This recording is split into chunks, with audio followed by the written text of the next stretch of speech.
La realidad del audiovisual es muy móvil y me parece que siempre hay que estar actualizando estas informaciones, pero en el último tiempo ha habido mucha cantidad de novedades del sector que nos obligan a repensar muy a fondo la clase.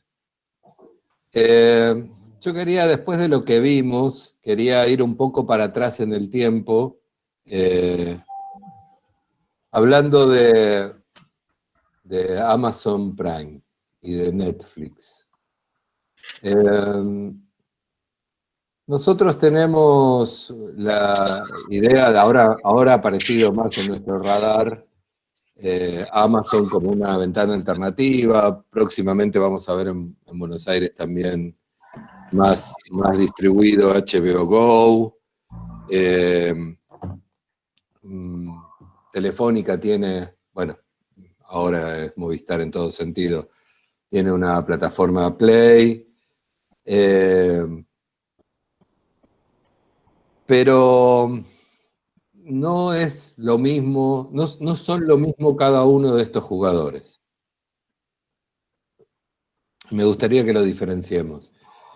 La historia de Amazon está muy vinculada como empresa a la prestación de servicios de los algoritmos a los humanos. Amazon empezó, creo que todos lo saben, como una tienda de libros virtual, y la diferencial de esta tienda de libros es que podía, en función de tus búsquedas, recomendarte, sin que lo pidieras, una serie de libros nuevos cada vez que volvías a ingresar a la página.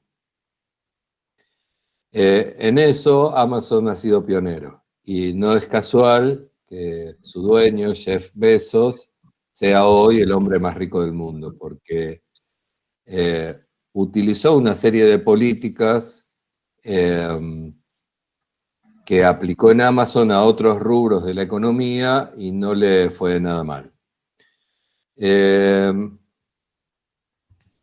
predominio de Amazon como tienda de libros, más allá de basarse en las recomendaciones, se complementaba con la integración de un dispositivo de lectura propio, cerrado, que hacía que al usuario de la tienda, cuando no se trataba de libros físicos, sino de libros digitales,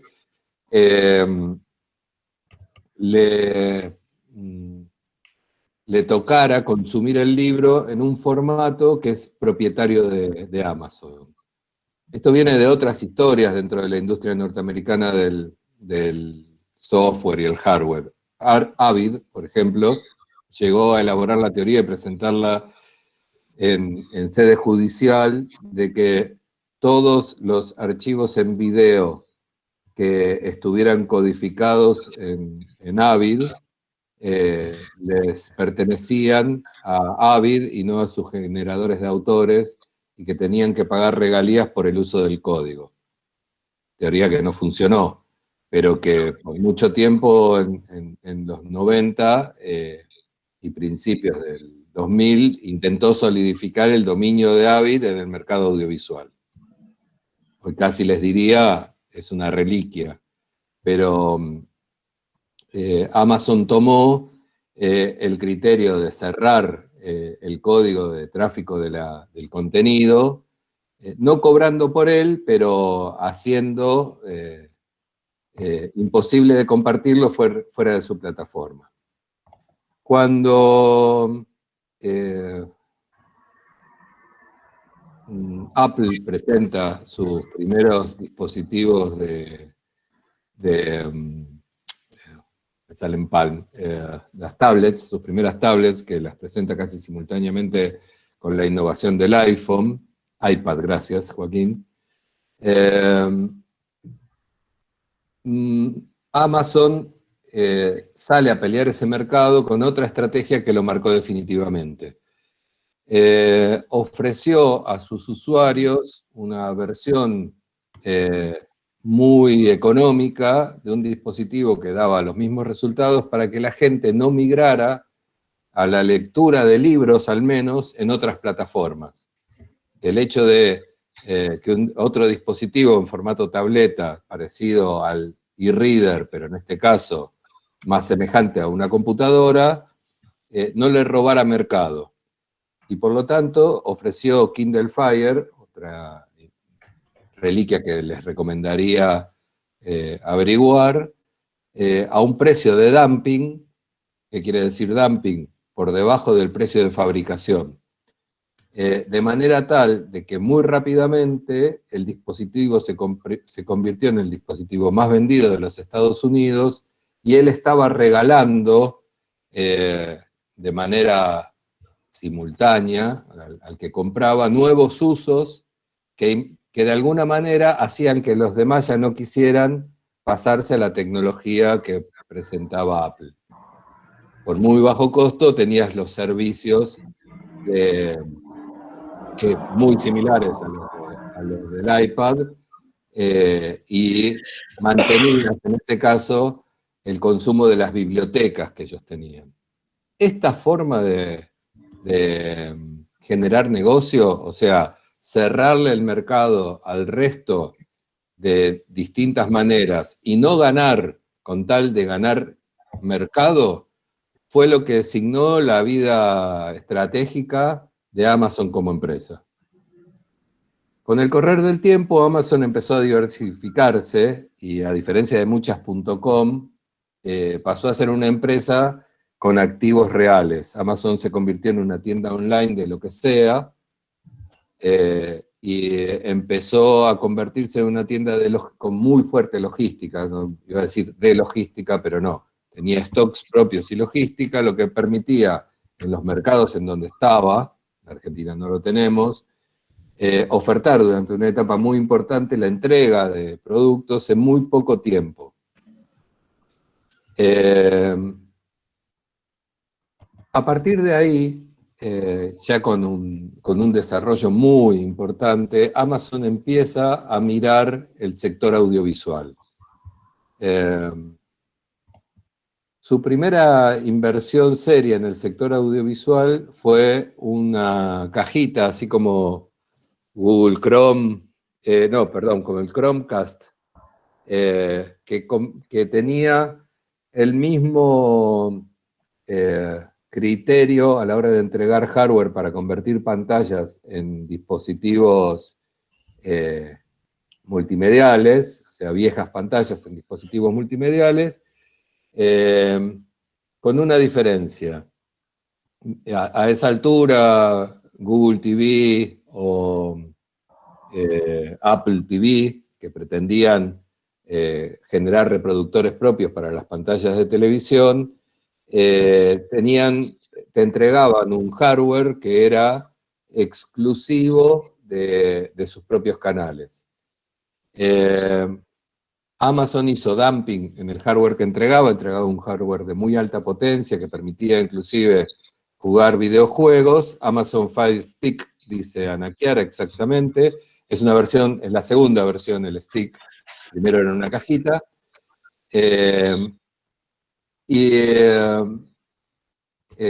su equipo era, como en el caso de Amazon Fire, tableta, mucho más barato de su costo de fabricación.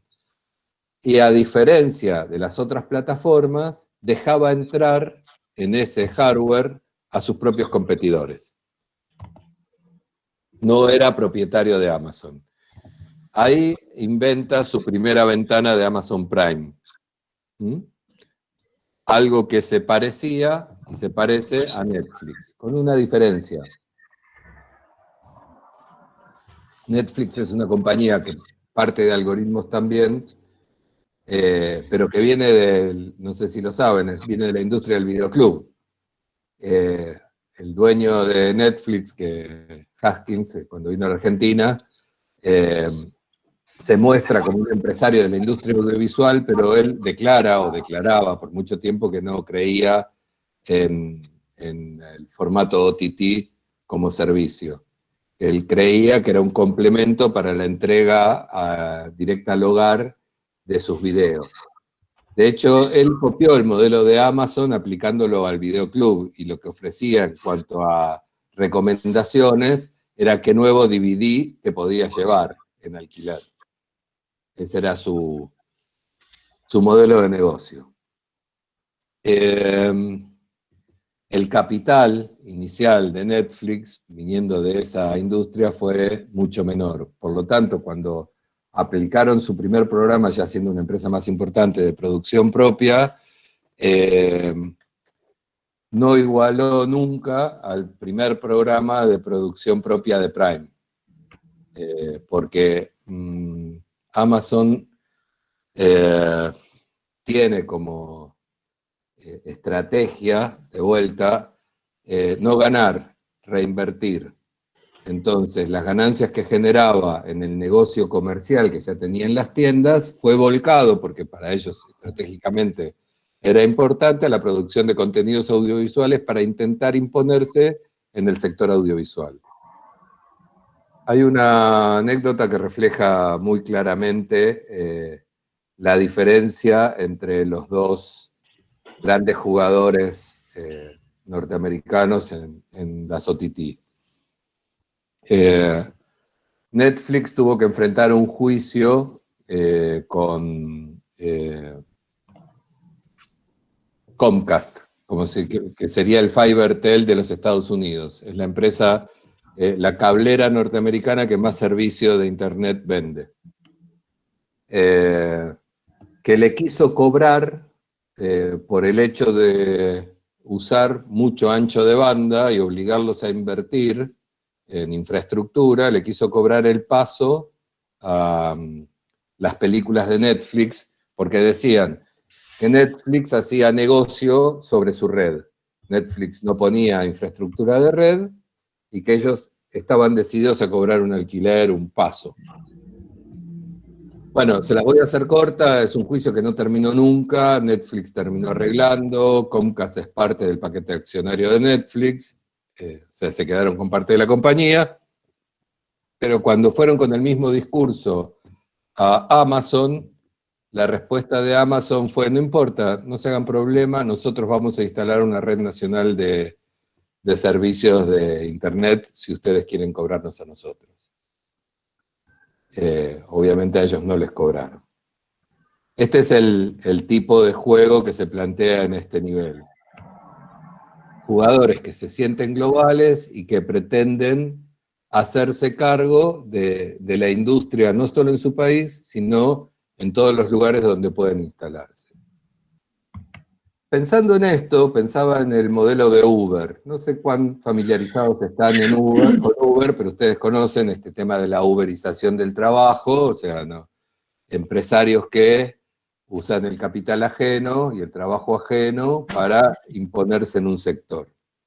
La estrategia, lo llamativo de Uber es que a pesar de estar tan difundido en el mundo, si miran sus balances, año a año Uber pierde una cifra cercana a los 500 millones de dólares anuales. Entonces la pregunta es, ¿por qué? La respuesta está en, por ejemplo, Cabify, que es empresa hermana, decidió comprar el sistema de taxis de la Argentina. Lo que era, creo que Taxi Ya, la primera compañía de aplicación de la Argentina, pasó a ser Cabify. Easy Taxi.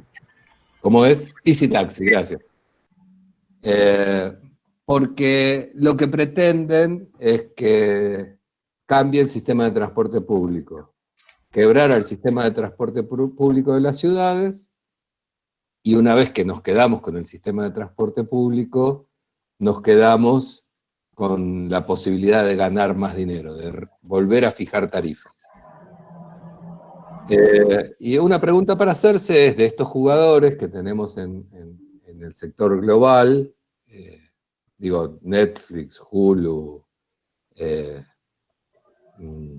Telefónica, un jugador menor, imagínense que es un jugador menor, Amazon, HBO, Disney. ¿Quién está jugando este juego de la uberización? ¿Quién se quiere quedar con el mercado?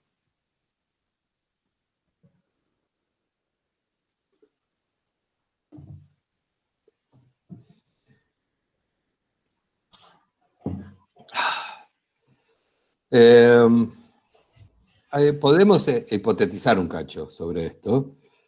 La verdad es que si las cosas siguen como están y todos vamos a usar servicios de OTT, over the top, todos estos servicios están bajo esa categoría, Spotify también, y desfinanciamos a los productores de contenidos de otras plataformas, porque al bajar el encendido de la televisión recorremos un camino donde hoy la televisión no tiene capacidad para invertir en la producción de ficción, la televisión empieza a vivir lo que vivió la radio hace muchísimos años. Hoy se cumplen 100 años de la radio.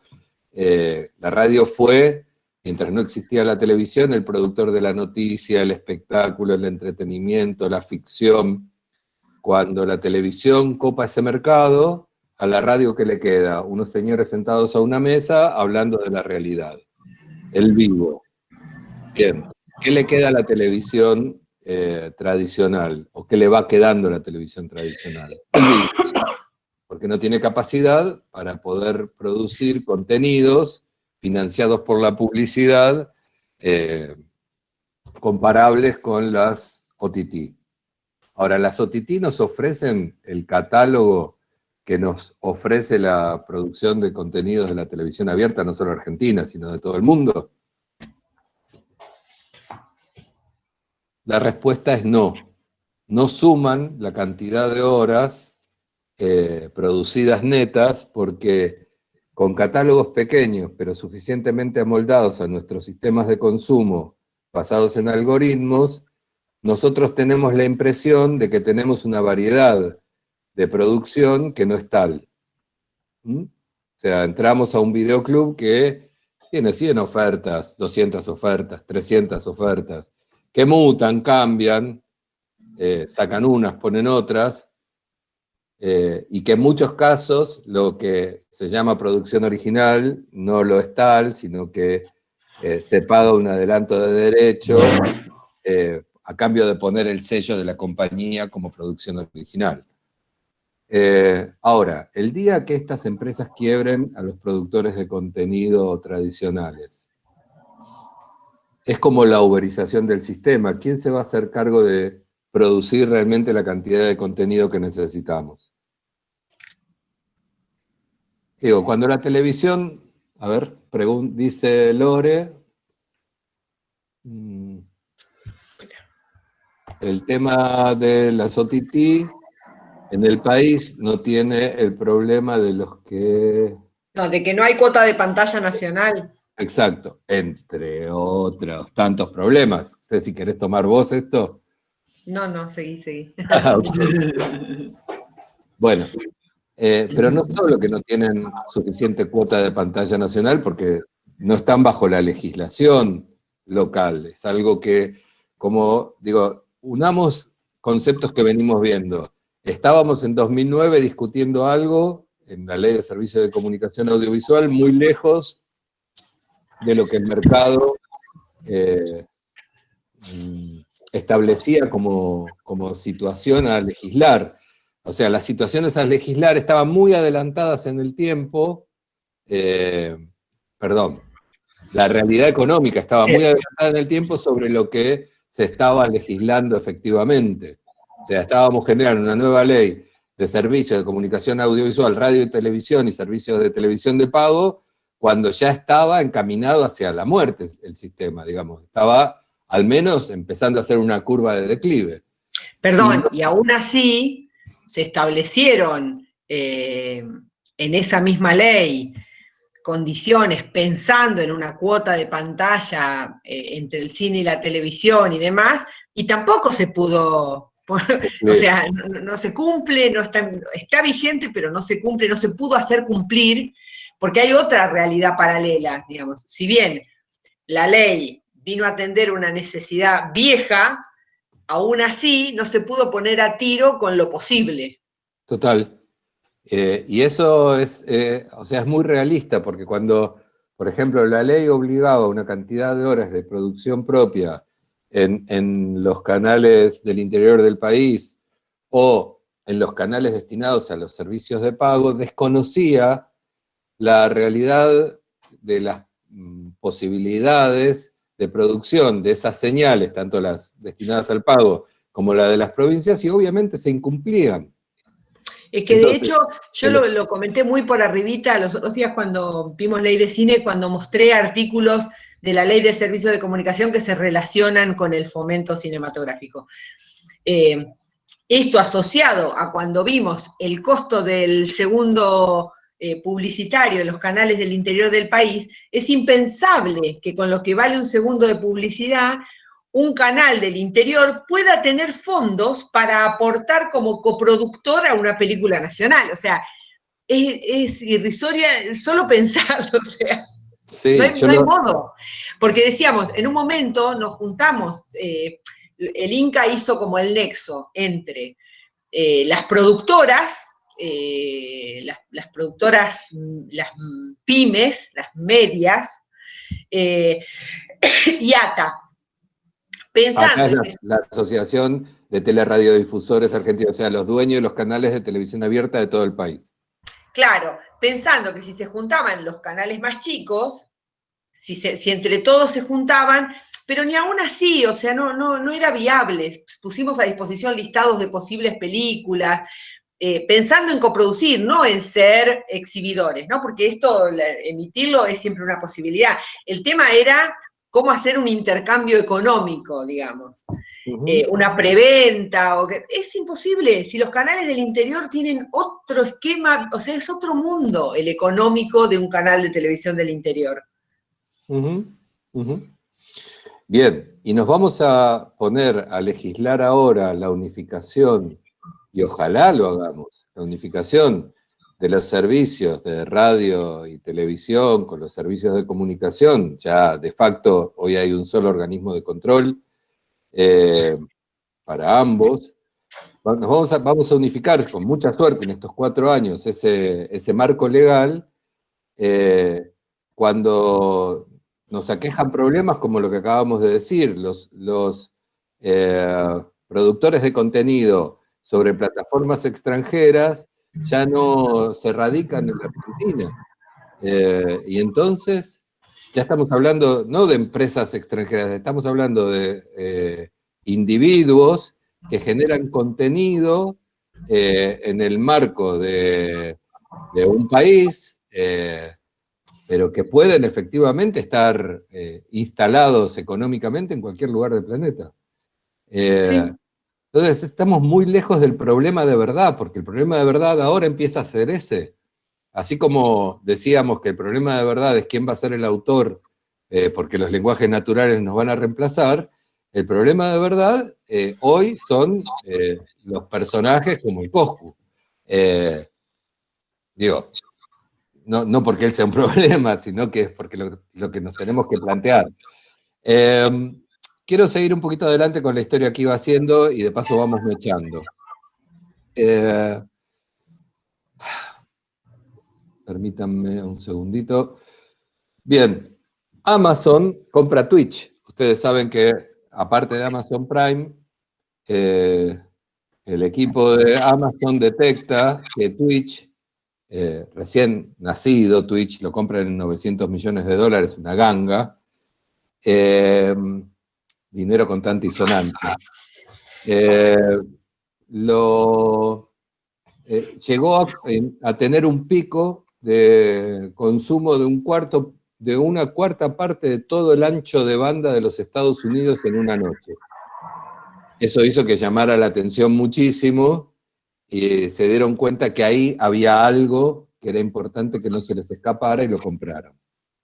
El otro día hablábamos que ahora está pasando a ser Prime Gaming, creo que es una nueva marca de ellos, y con esto están cerrando un primer esquema entre OTT y un canal de stream, que todavía tiene mucha tela para cortar, porque no está transmitiendo deportes, no está transmitiendo música, no está transmitiendo mucho del que es natural contenido del live, que probablemente termine en su espacio. Les quiero contar algo.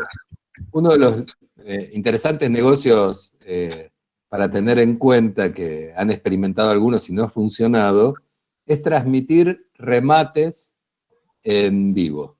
Remates, ¿sí? Gente que postula por cosas, es un espectáculo en sí mismo. Sucede naturalmente.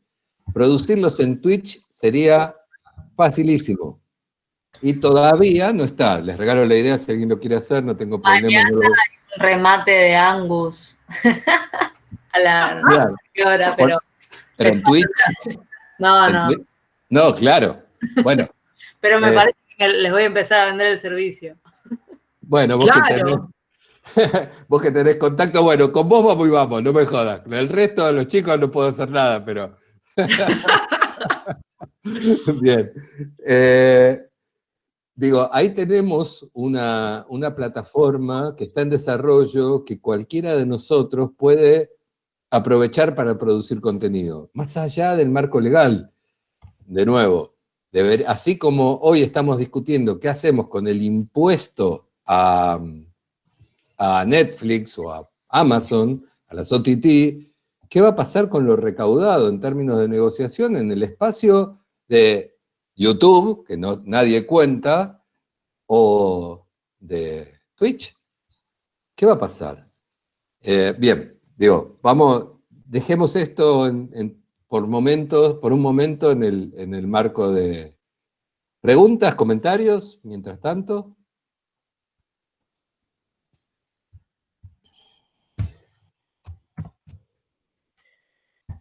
Había algo.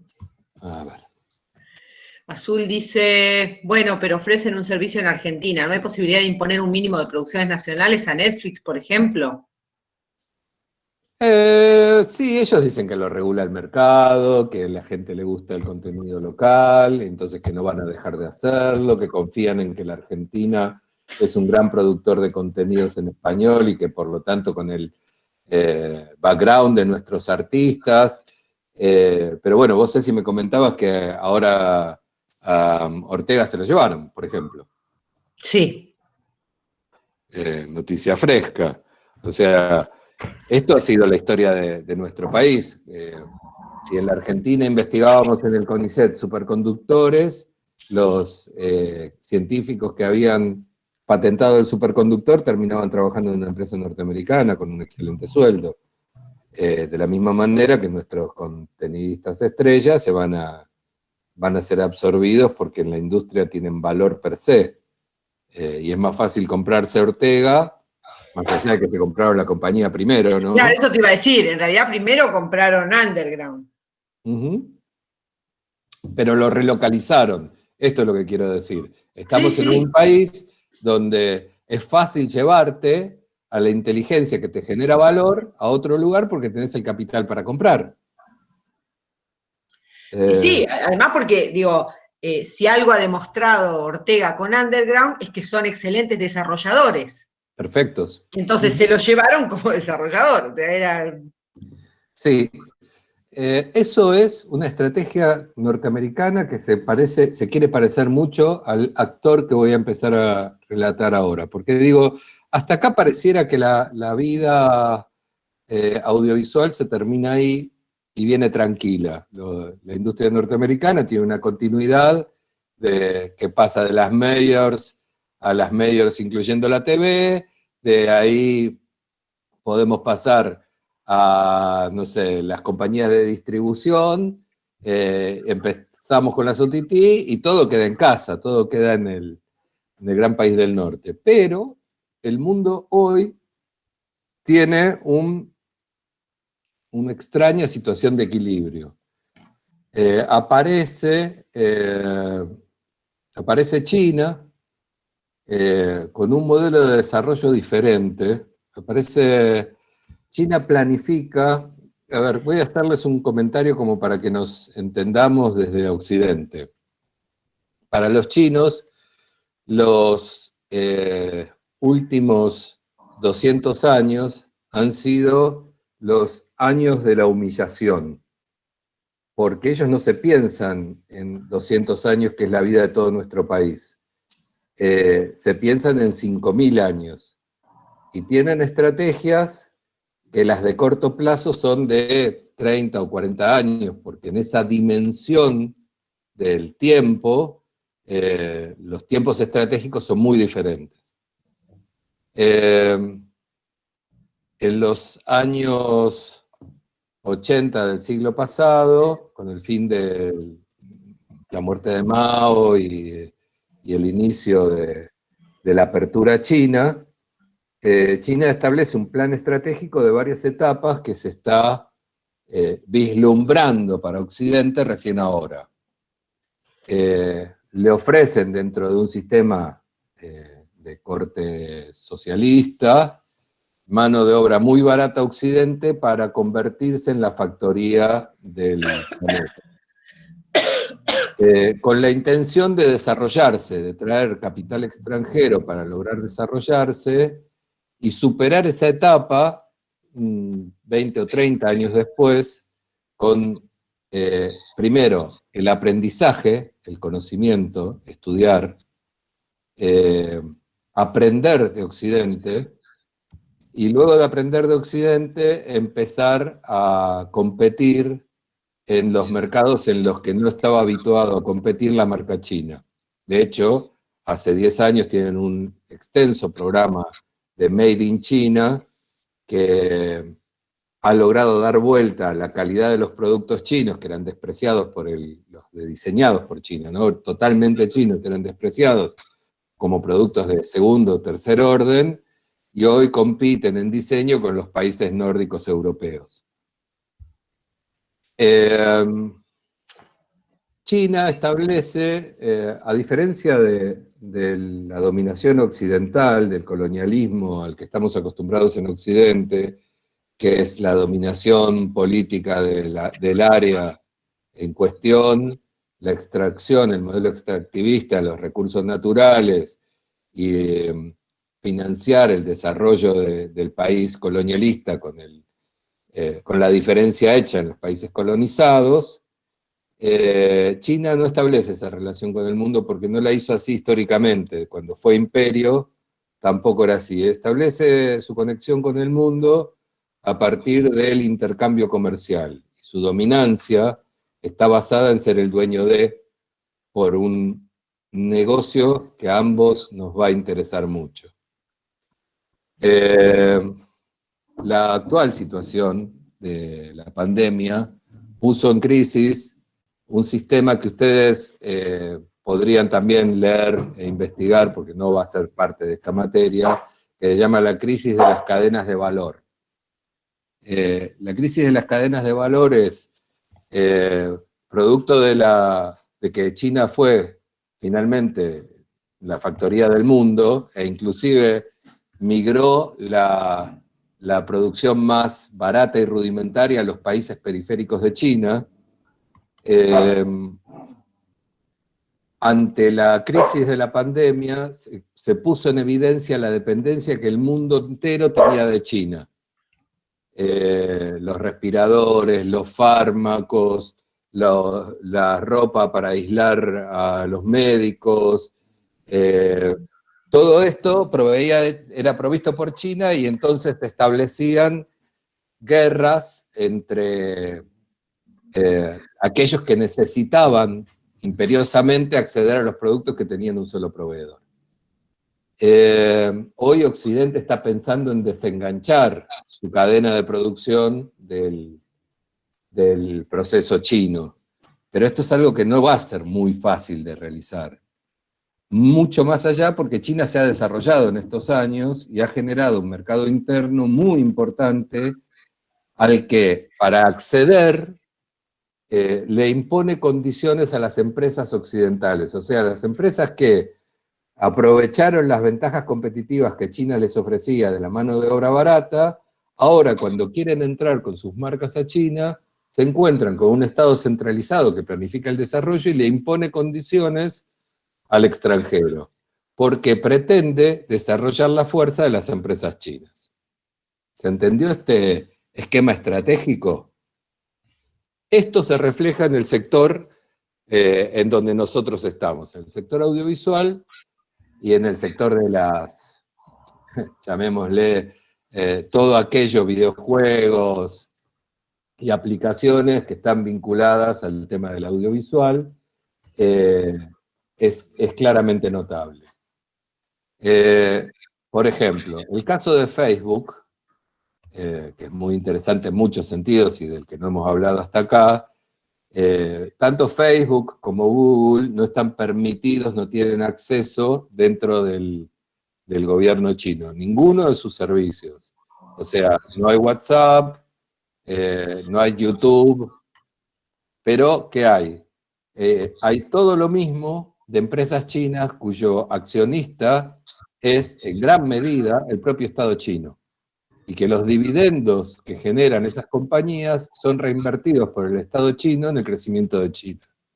Se generan carreteras, construcciones de ciudades, nuevas fábricas, se apoyan desarrollos de emprendedores, formación de estudiantes universitarios chinos para que viajen al extranjero y aprendan. A ver, peronismo, dice Azul. Para ir al cine, a los estudiantes. ¿Cómo? Vos no habías contado que los obligaban a ir al cine o les pagaban la entrada para ir al cine, algo. Claro, claro. No, sí, eso está buenísimo, sí. No, no los obligaban, no. El Estado Nacional chino, por ejemplo, para fomentar el teatro, digo, para que se den una idea de la magnitud del mercado, lo que cuenta Caro es que, lo que me recuerda Caro es que para producir un crecimiento de la actividad teatral en China y que ésta tenga solidificación en su mercado interno y desde ahí exportarla, porque hoy están ellos en condiciones de eso, decidieron que todo niño chino tiene que ir al menos una vez al año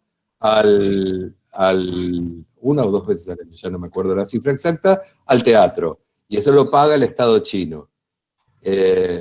Eso multiplicó la cantidad de funciones, era un número, yo ya no me lo acuerdo exacto, pero era como decirles ahora 15.000 nuevas funciones a 300 personas por cada función.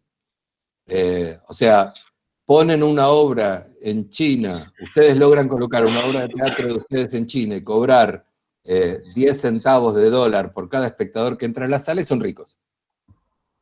Y eso, la magnitud de ese espacio comercial está construido y condicionado por el Estado chino. Estado que no es un Estado regular de Occidente, un Estado con un solo partido, que se siente marxista, que se declara socialista con el modelo chino, donde dicen que conviven entre el capitalismo y el socialismo tratando de buscar la inclusión de sus habitantes. De hecho, lo muestran en números.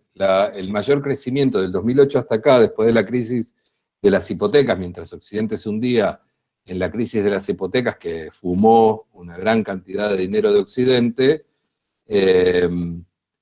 China le aportó el 30% del crecimiento mundial al resto del planeta. O sea, el resto del planeta no entró en una crisis imposible de parar porque China era el motor que traccionaba el crecimiento. Además, no, lo que estaba bueno de esto que hablamos de que los niños vayan al teatro, trabaja con el tema de la formación de espectadores, que, digamos, si uno cuando es niño, digamos, empieza a consumir como más productos culturales, cuando uno ya es adulto tiene como esa costumbre de ir y como que, nada, se crean como nuevos públicos. En un modelo diferente de fomento, que está, de paso podemos charlar un poco de eso, pero latinoamericano, en el gobierno de Lula, en Brasil, se creó el cartão, la tarjeta de crédito cultura, que así como aquí existen una tarjeta alimentaria, aquellos que no tenían posibilidades de acceder a recursos culturales, el Estado les daba, invertía, en realidad, 300 millones de dólares que, a diferencia de aquellos que tienen el discurso de, che, le regalan cosas a los pobres, no se la regalan a los pobres, se la regalan a los productores que el pobre va con la tarjeta y paga con ese dinero en la ventanilla del señor que produce. Entonces el dinero va a las industrias culturales. Digo, más allá del discurso horrible que significa que aquel que está en una condición más dificultosa para acceder a algo no debe acceder porque la vida de él hizo que no se esfuerce y no llegue a tener lo que debería haber tenido, ¿no? Esto, Acá lanzaron algo similar el año pasado que se llama Pase Cultural y que de hecho ahora hay beneficios, pero bueno, es muy gobierno del ciudad. es una iniciativa del gobierno del PRO de la ciudad de Buenos Aires, pero típico, políticamente correcto, la capacidad financiera de eso es solo para chicos del secundario de tercero a quinto año y la inversión debe ser de 400.000 pesos, para dar un número, digo, comparativo, 300 millones de dólares, 400.000 pesos. Estoy esperándolo. No me acuerdo si tengo los datos, pero lo vimos el año pasado en la maestría, pero nada, era como que lo lanzaron y que de a poco tenían en mente ampliarlo, pero bueno, era como su caballito de batalla. Sí, copiaron el modelo, no la inversión. Hubiera estado bien que, aparte del modelo... Lo que contaban era que como que analizaron varios modelos, creo que hay uno de español, no sé si uno de Alemania y el brasilero, o algunos otros más, y como que supuestamente tenían lo mejor de todos. O sea, se quedaba con lo mejor de todos, pero bueno. Sí, bueno, eso es marketing. Bien.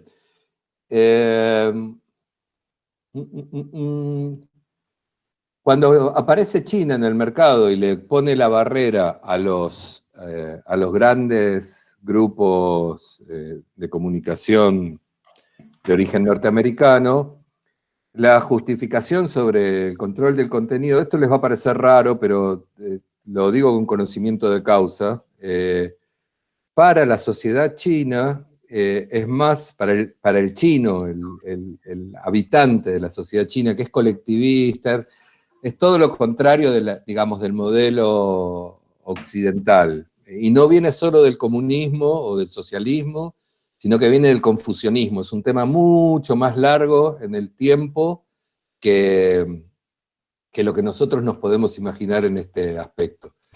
Pero para ellos, me perdí.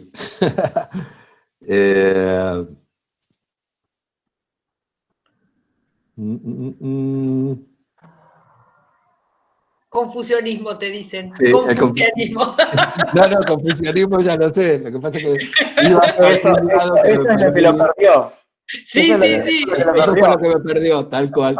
Lo confusionó. Me confusionó, sí, exactamente. Lo que les decía, esto. Para ellos, que el gobierno los controle su información es más seguro que una empresa extranjera controle su información. El ciudadano chino es muy consciente que Google, Facebook, etcétera, hacen su modelo de negocios basado en sus datos personales. Son bastante, aunque parezca mentira, son bastante cuidadosos de su información personal en general. Y si uno le pregunta a un ciudadano chino en la franqueza, digo, más allá del discurso político, en la franqueza de una relación personal, ¿qué le parece que el gobierno chino tenga la información a partir de las compañías como Alibaba o Telcet o TikTok? Te van a decir, prefiero que lo tengan ellos a que lo tengan las compañías que están en manos de un gobierno extranjero. Ahí estamos con el gato. Perdón, lo dejo entrar porque hablamos de él. Sí. Obvio. Bueno, entonces, las compañías chinas, después de unos años de cultivarse, no mucho más de 10, la mayoría, si miran el registro de inicio de las compañías dedicadas al espectro que nosotros estamos trabajando, rondan 10 años, 12 años, etc. Tuvieron tiempo suficiente de crecer al cobijo del mercado chino para poder empezar a expandirse. Y hoy estamos viviendo el avance de este jugador en el marco internacional. ¿En dónde se expresa eso? En dos cuestiones. En algunas plataformas que el gobierno chino ha promovido y que son las más usadas en en China, WeChat, de Tencent, de hecho, hoy es una de las compañías más grandes del mundo. Es una especie, les recomiendo descargarla para curiosear cómo es el sistema. Combina una serie de servicios que ninguna otra aplicación en el mercado occidental hace. Es una plataforma de comunicación instantánea, como WhatsApp. Es una red social igual a Facebook, permite que uno publique con el criterio de feed de noticias, semi-blog personal, y más importante que todo esto, eso es el principal medio de compra electrónica por código QR del mercado chino. En China prácticamente no se usa la tarjeta de crédito está asociada a un QR personal que uno porta en su teléfono y que circula a través de WeChat. Uno ya no necesita tarjeta SUBE, pasa por un código de barras en el subterráneo y está pagando con WeChat, va al kiosco a comprar cualquier cosa, un chicle, o sea, no hay mínimo, y paga con QR. Los chinos no salen con tarjeta de crédito, no existe, solo el extranjero, en las grandes ciudades, ¿no? Estamos hablando. Taxi también, ¿no? Con WeChat era. El taxi se puede pagar con WeChat, el transporte público colectivo se puede pagar con WeChat, se puede pagar todo con WeChat. Y hay una competencia que Alibaba, la compañía más grande, o sea, el Amazon de China es Alibaba. Y a esta altura, como ellos tienen las cadenas de valor en sus fábricas, es mucho más competitivo en precio final que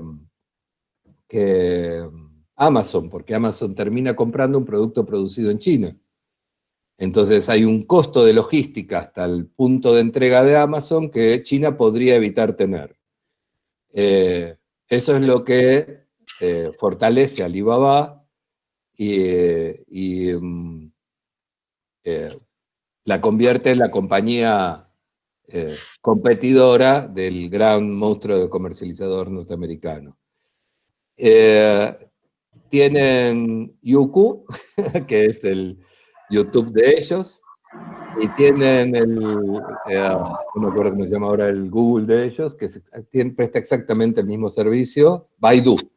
Baidu es exactamente Google, es un buscador blanco con un mapa espectacular.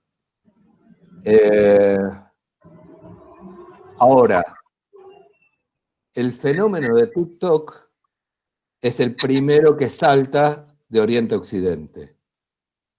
Ustedes saben más o menos cómo es la historia. Ellos compran una compañía, ya tenían en China no se llama TikTok, tenían una aplicación con el mismo criterio de TikTok y compran Musical.ly, que era una compañía para hacer lip sync con canciones y compartir dúos, y la remodelan con el formato de su propia compañía china.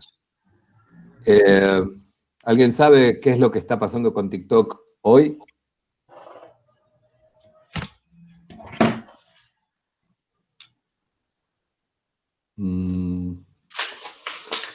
Bien.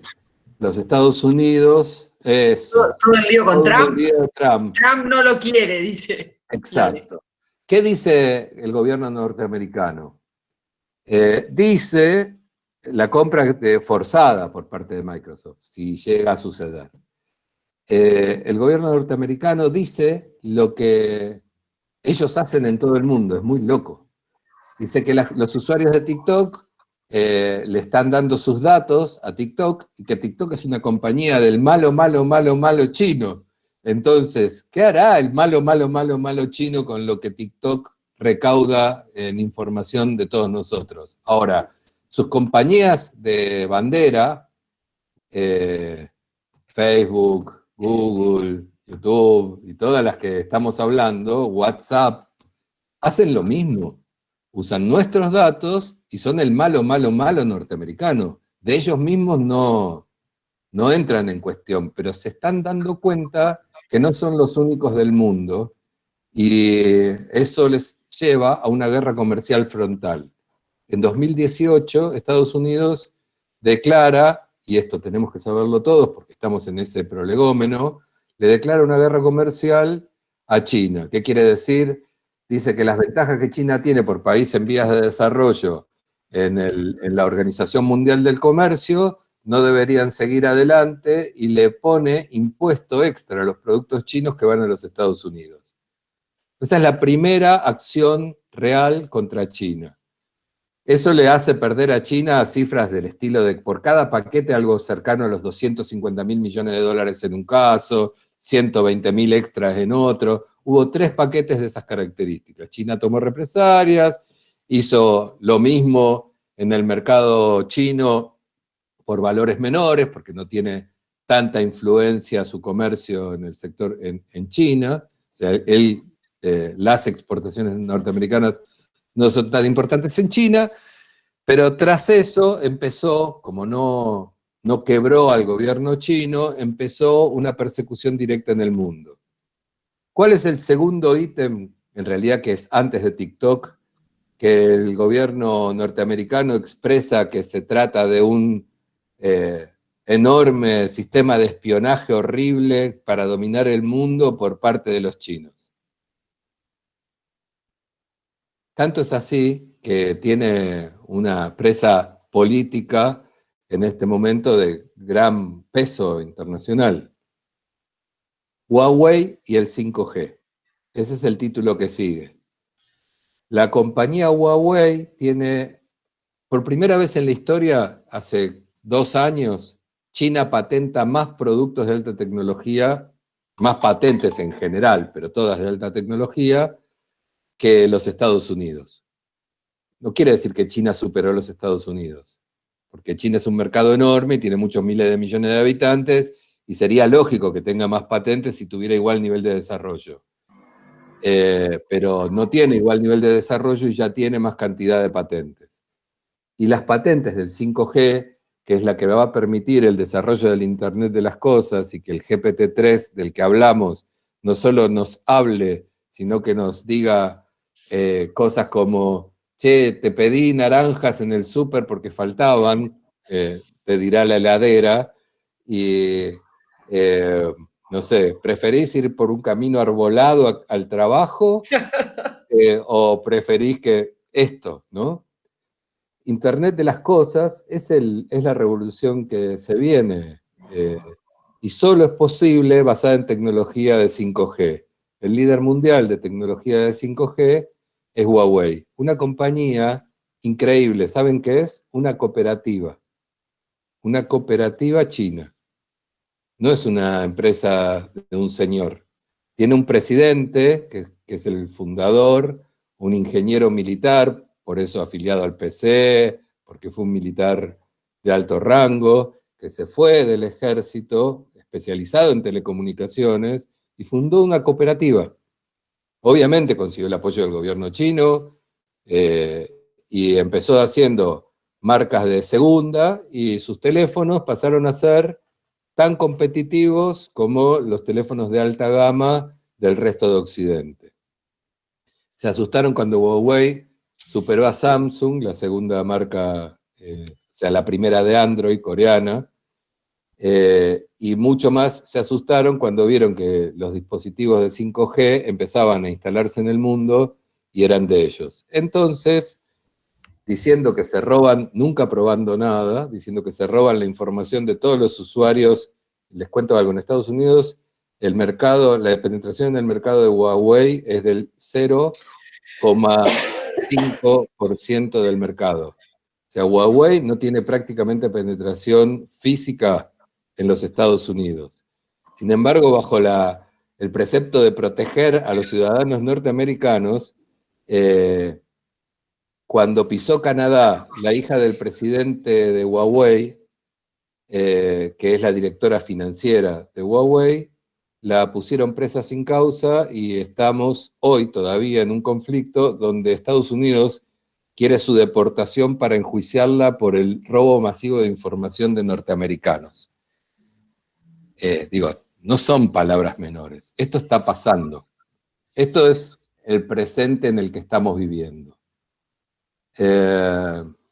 La tecnología del 5G va a permitir que tengamos video interactivo en la calle, que los autos te puedan manejarse solos sin ningún problema, que tengamos interacción en tiempo real en casi toda la información del mundo. Cierra el círculo de lo que hablamos antes, cuántica, lenguaje natural y 5G. Esa es la tecnología del... Bueno, ¿y nosotros? Ahora es la pregunta que sigue y lo que nos queda es pensar sobre nosotros. Más allá de que alguien me diga, nos pegamos un tiro, ¿nosotros qué hacemos? Digo, estamos en este mundo. Lo primero que tenemos que entender es que estamos en este mundo. Y que estamos muy, muy, muy, muy lejos de la discusión central. Muy lejos. Primero, ¿tenemos que tener aliados? ¿Vamos a jugar esta situación de alguna manera? Digo, es geopolítica. Todo lo que el país decida a nivel general va a impactar en nuestro accionar como productores del sector audiovisual. ¿Sí? Hasta ahora hemos mostrado que ganamos bastante poco en la relación con los Estados Unidos, eso está claro. O sea, en el mundo unipolar no nos ha ido muy bien. Pero no quiero hablar de la decisión geopolítica, si quieren hablamos la que viene. ¿Qué hacemos en la industria? ¿Hacia dónde vamos? Digo, títulos, algunos que hemos dicho, repasemos. Hablamos de las grandes OTT, hablamos de el despuntar, el sacar un poco la cabeza del nuevo jugador internacional. Digo, no hemos hablado, pero podríamos hablar, no quiero entrar demasiado en detalle, de Facebook jugando en la democracia con Cambridge Analytics y eligiendo a Trump, a Macri, a Bolsonaro, haciendo que funcione el Brexit. Hablamos de Microsoft volcado a la tecnología industrial de realidad mixta. Hablamos, miren algo, ¿saben cuál es la respuesta? Esto es muy interesante. ¿Cuál es la respuesta norteamericana a todo esto que dijimos que pareciera el gran avance chino? La respuesta norteamericana es californiana y es lo que habló Eduardo al principio de la clase de hoy. Es un lenguaje natural que tiene patentes en los Estados Unidos. ¿Sí? Van por el lado que más fuerza tienen, que es Silicon Valley. Silicon Valley es hoy la locomotora de los Estados Unidos. La respuesta económica es esa. El satélite que se va a poder manejar solo y va a dejar vieja la tecnología china, no lo sé. Pero apuestan a eso. Bien. En ese contexto, ¿qué nos queda por hacer? A ver, nos queda por hacer algunas cosas. Nos quedan por hacer un país agroindustrial. ¿No? Eso está claro. Tenemos ventajas comparativas en el mercado agropecuario. Nuestros empresarios son de cuarta y no le agregan valor a lo que ya saben que ya ganan y reparten poquito. Se quedan con la gran ganancia, pero no fundan una compañía. Bueno, llegaron hasta el aceite, ¿no? De la oleaginosa al aceite. Pero ahora hablan de meter cerdos. Claro, acá me dice Azul, China pasó a ser el principal socio comercial de la Argentina. Este es un dato informativo, digamos, es cierto. Y China propone que migremos así como migramos la soja transgénica, porque Monsanto impuso el laboratorio a cielo abierto más grande del planeta, y ganamos en ese negocio, ganaron unos pocos en este país, como ganaron unos pocos en Brasil también con ese mismo negocio, y ahí quedó. Ese capital en la Argentina se fuga y va a inversiones en Miami, ¿no? Entonces, ¿qué hacemos? Agronegocio, sí, esa es una parte. Minería tenemos ventaja comparativa, sí, el litio en la Argentina, si se procesa, es probable que genere alguna cosa positiva. Mientras el litio sea la base de las baterías, de todo lo que se mueva eléctricamente, y parece que va a haber mucho, ahí tenemos una posible fuente de riqueza para nosotros y para los bolivianos. Vaca muerta está muerto, ¿no? Eso, la ilusión de vaca muerta se acabó. ¿Es necesario, pregunto yo, tener un modelo de país? Entre las debilidades que yo me anoté para hoy, quisiera decir que vivimos en un país casi precapitalista, en algunos aspectos capitalista, pero en el sector de la iniciativa empresarial somos precapitalistas. Nuestra burguesía nacional no investiga, no desarrolla, va siempre al negocio atado al Estado, critica al Estado pero vive de él, lo estafa, nos saca recursos a todos y los manda al extranjero. Nuestra burguesía es de mala calidad. Hay que refundar nuestra burguesía nacional si queremos un país capitalista en serio. Así que somos precapitalistas. Esto no está para dejarlo en la grabación, pero digo, puedo defenderlo.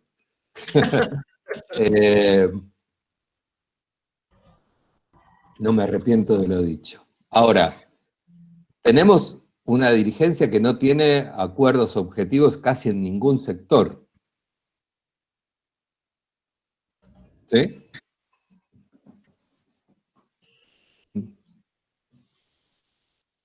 Y en el sector audiovisual, si tuviésemos que hacer un proyecto en el sector audiovisual, ¿seguimos con el modelo de fomento de películas de largometraje nacional? Yo no digo que esté mal, me encanta el cine, todo bien, pero en este panorama, pensando como los chinos, tratemos de pensar un poco así, a 5, 10, 15 años. ¿Qué se imaginan? ¿Se dieron cuenta que proyectamos en base a un modelo que nos invadió en la primera mitad de la clase? Todos enloquecimos con, y vamos para allá, y vamos para acá, y esto es lo que va del mercado. ¿Cuánto de todo eso nosotros podemos acceder? ¿Cuáles son nuestros nichos? ¿Dónde podemos hacer negocio? O sea, el señor que decidió plantar oleaginosa en Catamarca, haciendo que un terreno árido se convierta en, no sé, aceitunas en Catamarca, se convierta en algo relativamente fértil y con 20 años de trabajo exporta aceite de oliva de buena calidad, bueno, la vio. Hay un derrotero que el país tiene, un circuito de exportación de alimentos, no va a ser el aceite de oliva español, pero bueno, es un aceite de oliva competitivo en precio, que arrancó con poco capital. ¿Qué hacemos nosotros? Porque en el sector audiovisual, digo, fundar una OTT, Cinear, no va a dominar ningún mercado internacional, eso está claro. No es ningún proyecto. No tenemos posibilidades de competir en el marco de las empresas de distribución con el panorama que les acabo de pintar. Esto está claro que no. ¿Sí? Nosotros tenemos solo fortaleza en la capacidad creativa para proyectos individuales. ¿Sí? Y pequeños proyectos que pueden convertirse, digo, Preguntados es un ejemplo a seguir. Digo, si tenemos que pensar proyectos en la Argentina y tenemos que tomar un modelo de éxito, Preguntados es uno. No la película que ganó el Oscar. Eso es viejo. O sea, está bien, la película que ganó el Oscar nos representa a todos. Ethermax es la empresa, sí, totalmente. Ethermax no solo es una empresa, sino que es una empresa importante del sector. Digo, no es un jugador internacional, pero para ser una mediana empresa argentina, está creciendo y bien, digamos. Se ha diversificado, trabaja Fazón para terceros, o sea, trabajar a Fazón es programa para otros, hace segmentos de trabajo de juegos chinos, que tienen más capital y más distribución. Nos sumamos a las cadenas de valor, formamos parte de la cadena de valor. Juli trabaja en animación para una empresa inglesa, ¿no es cierto, Juli? Sí. Juli es un ejemplo de una integrante en la Argentina de una cadena de valor que está radicada en otro país del mundo. Con las tecnologías que tiene nuestro sector, ¿tratamos de fomentar la creación de empresas que se sumen a la cadena de valor o solo vamos por el contenido digital? O ambos. Ahora, si vamos por el contenido original, ¿cuál?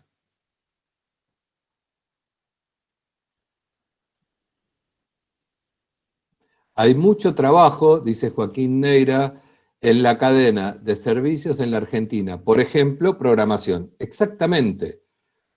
Argentina, fíjense qué hermoso detalle para pensar todos juntos. Argentina tiene universidades públicas de excelente nivel, esta en la que estamos.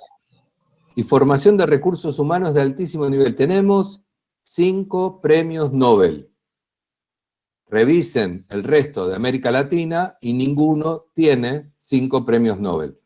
Y no solo tenemos de la paz, sino que tenemos de ciencias, y ciencias duras. O sea, Argentina tiene capacidad de competir en biotecnología, esto está claro. Pero en el sector nuestro, en nuestro sector, ¿tenemos buena formación de recursos humanos? ¿Para qué?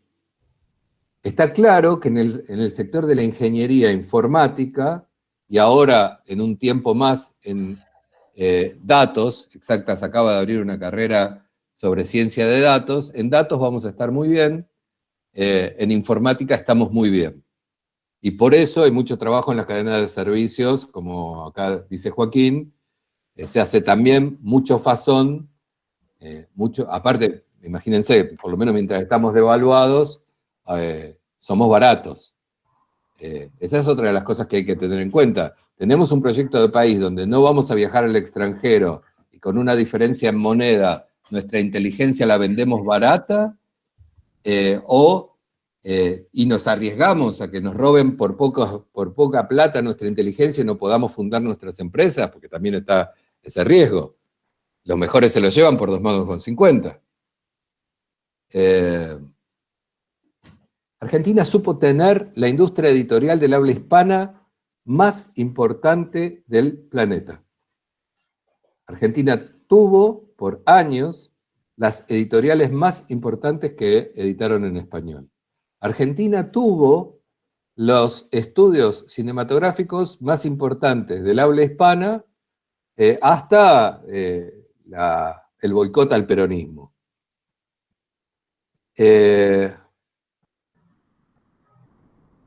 Digo, no sé si habrá muchas Ethermax en el resto de América Latina, pero podríamos hacer granja de eso. Lo hacemos, digo, estas son las cosas que hay que empezar a discutir en el sector.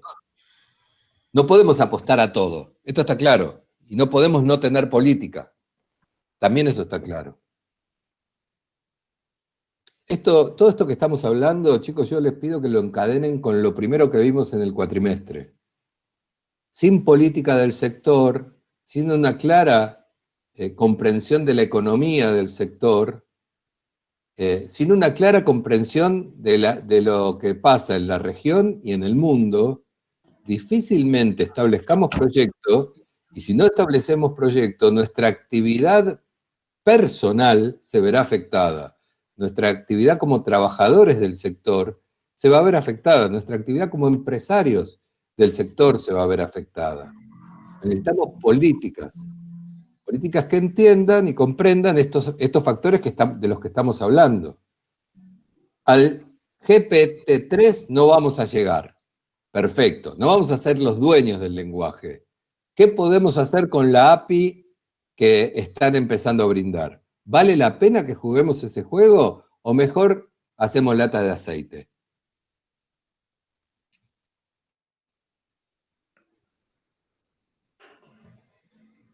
Podemos estar en el armado de ¿qué, Joaquín? De GP. Sí, ensamblaje. No lo sé, me parece demasiado arriba, Caro. Y Joaquín. Si bien tenemos gente en los equipos me voy a llorar entonces, dice Caro.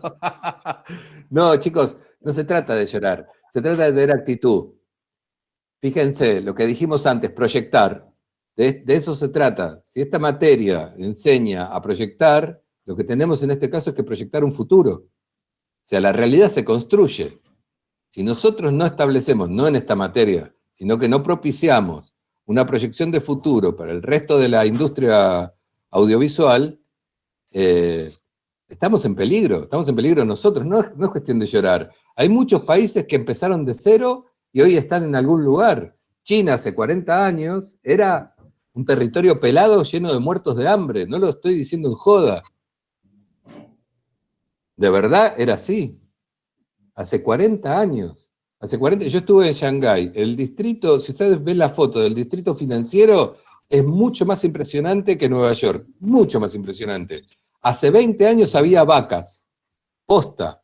Campo y vacas. 20 años. Entonces, no es que no se puede. Y mucho más para ustedes que arrancan. Digo, nosotros estamos liquidados. No quiero decir que estamos muertos de ninguna manera, pero nosotros estamos... Vos querrás decir, hablá por vos. Por vos no estoy hablando. Nosotros No lo dijiste nosotros. Los de mi generación. No habla de la cátedra, no está hablando de la cátedra. No, todos ustedes son jóvenes, incluyendo a vos, Ceci. No, estoy hablando de los viejos como yo. Ok. Recorrimos un camino y lo que podemos hacer es aconsejar estas cosas y ayudar a la generación de proyectos de largo plazo. Pero la verdad que para ustedes es la construcción de la realidad en la que van a trabajar. Y no se trata, de verdad, esto lo hablaba con Edu, miren, hay algo que lástima que no se lo pregunté a Eduardo.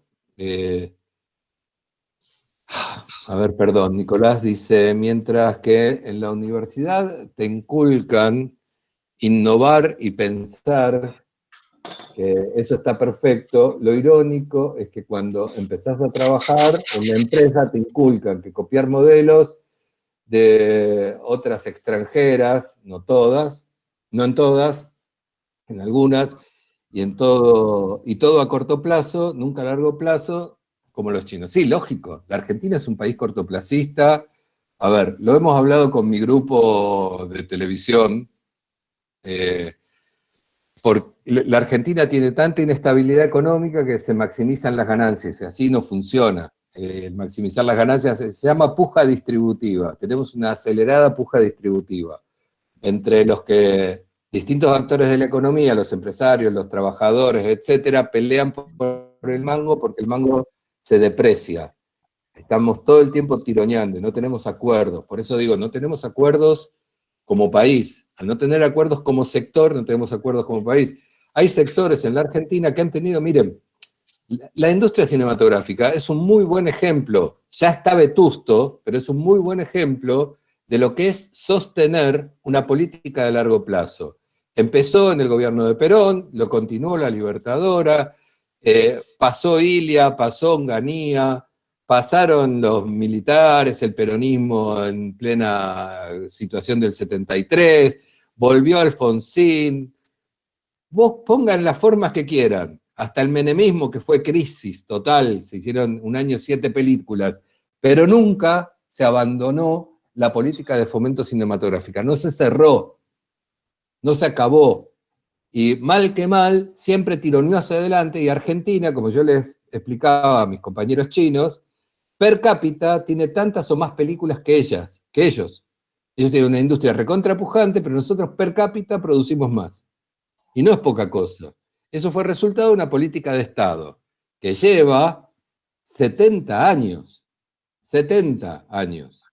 Entonces, si pudimos construir una política para la cinematografía, que fue importante en su momento y por eso se construyó, la construyeron las estrellas del cine argentino, que eran estrellas internacionales, las productoras que eran exitosas a nivel internacional, y que se vieron en complicaciones y construyeron una política de fomento.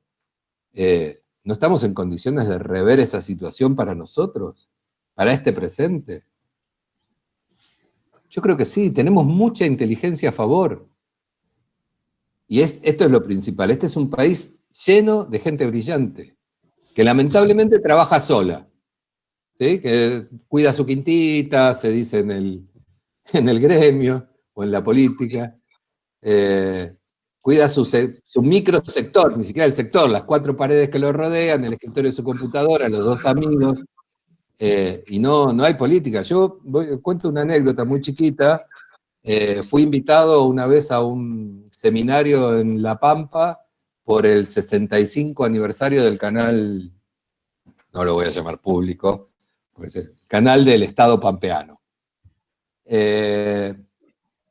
Un desastre el Estado Pampeano. Digo, estamos hablando de que los productores independientes que trabajaban con el canal, trabajaban, y esto es textual, le sacaban con la cámara que hacían el programa, levantaban la cámara, le sacaban una toma a la carnicería y se llevaban el asado para el fin de semana. Trabajaban por eso. O sea, trabajaban de otra cosa y con eso hacían el asado del fin de semana. Esa es la televisión pampeana. Era la época en que había empezado fuerte el fomento del sector televisivo. Y yo tuve la oportunidad, porque en ese seminario estaban todos los productores independientes de la zona de Santa Rosa y... ¿Cómo se llama la otra ciudad grande? No me voy a acordar. Reunidos en una sala, 60 productores. General Pico. General Pico, gracias, Ceci. No, lo están diciendo los chicos, no lo dije yo. Perfecto, General Pico.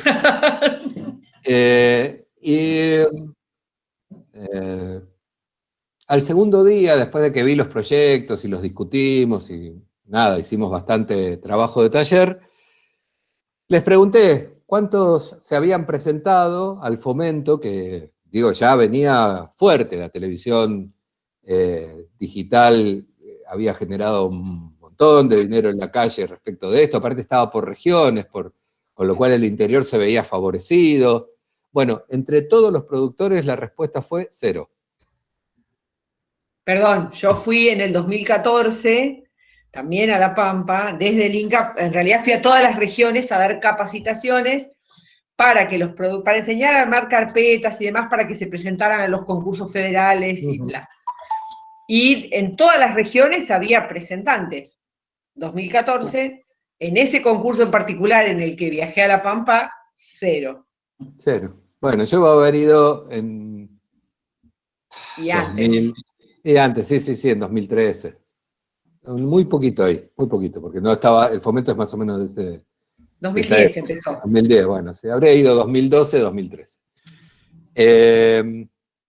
Y todo eso era porque los 60 y pico, no eran pocos, era una masa crítica interesante, eran microproductores, claro, eran monoproductores, y no tenían ningún marco asociativo entre ellos. Ahí el Estado tiene que intervenir y decir, a los que se presenten juntos les damos 10.000 pesos, digo, algo así, un premio, los apoyamos en el desarrollo de la carpeta, para generar la experiencia, para conseguir fondos, porque eso al Estado después le vuelve, porque si ganan un concurso, la inversión se hace en la provincia, se gasta ese dinero en la provincia, y todo lo que pusieron para desarrollar carpetas le vuelve en impuestos. Entonces, se trata de poner la racionalidad, de poner política, en el mejor sentido de la palabra, chicos, no le tengan miedo, hay que hacer política del sector. Hay que entender que hay que definir qué es lo que vamos a hacer más allá de lo que querramos hacer como individuos, como personas. Son 11 menos 5. ¿Alguna pregunta? Porque discursé como loco y no quería que esto fuese...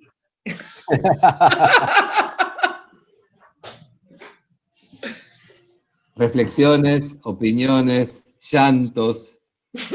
Maro, no te vayas a llorar, esto tiene solución. Me voy a ir a mimir triste. Tal cual, sí. No, por Dios, no. Vamos todos a vivir a China y pum. Aprendamos del caso ajeno. En todo caso, no tengamos pruritos. Si es China, vamos por ahí. ¿Sí? Si es China, ¿sabes por qué? Porque si no van a ir los peruanos, o los chilenos, o los bolivianos, o los costarricenses. Si es China, vamos por ahí. Si es India, vamos por ahí. Hay que ir, hay que ver, hay que intentar. Sí. Ceci lo sabe, porque yo estuve justamente en este viaje que hice a Shanghái. Yo le ofrecí al segundo grupo de comunicación, no lo seguí porque la Argentina no tenía política en ese sentido, le ofrecí al segundo grupo de comunicación de China hacer con la infraestructura que ellos tienen una infraestructura de producción que te caes, pero te caes. Los mismos, trabajando en el horario contrario, en el contraturno, la misma producción hecha con actores latinoamericanos. Y se podría haber hecho, digo, hay que ir y probar, hay que buscar incentivos para viajar y hacer. Y no digo solo China, ¿eh? Digo, en un momento en la Argentina fuimos los líderes latinoamericanos de la fabricación de los set-top boxes, que eran las cajas adaptadoras para la televisión digital. ¿Por qué? Porque teníamos las empresas que lo podían fabricar y exportamos a toda América Latina. Se cortó, porque después la televisión digital se cortó como fenómeno. Pero digo, y es baja tecnología, pero estábamos en condiciones de hacerla. Mucho mejor que la de nuestros vecinos, al menos. Inclusive la exportamos a Brasil, que era el que primero adoptó la norma de televisión digital. Entonces, nada, hay que pensar. Ujú. Y 100 mentes piensan mejor que una. Aprendamos eso. Y si no, lo ponemos en GPT-3. Con el título Futuro Audiovisual Argentino. Claro. Así se va acumulando. Pidamos a Eduardo un bot que empiece a pensar por nosotros. Sí. Bueno, chicos, espero que no haberlos amargado. Pensé que íbamos a poder debatir más. Quédense pensando, y la semana próxima aceptamos reflexiones. Claro, arrancamos con debates. Sí. El que trae una buena idea será premiado con una buena nota. Dice Nicolás que si Japón resurgió después de una guerra mundial, todo es posible. Pero ni hablar. Eso sí que era tierra arrasada, de verdad. Obvio. Fíjense, un hermoso documental, búsquenlo, 200.000 fantasmas, hecho con fotos de ese holocausto. Increíble, buenísimo, hermoso. Hermoso, durísimo, pero de una estética y una sencillísima producción, que les va a dar una dimensión de lo que dice Nicolás. ¿De dónde vinieron?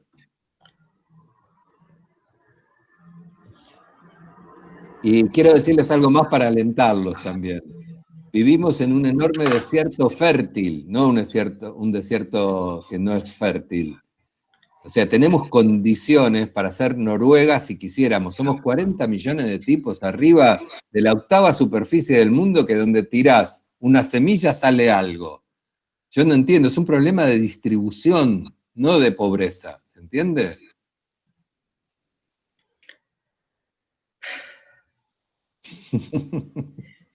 Bueno, al principio de la clase que viene retomamos si a alguno se le ocurre a lo largo de la semana algo para comenzar. Es una buena idea. Dale. Bueno, que estén bien, pasen un buen fin de semana, cuídense, no salgan, no vayan a fiestas, no jodan, hay mucho contagio, respeten a los mayores, cuídense mucho de verdad. Buen fin de, chau. Chao, buen fin de. Chau.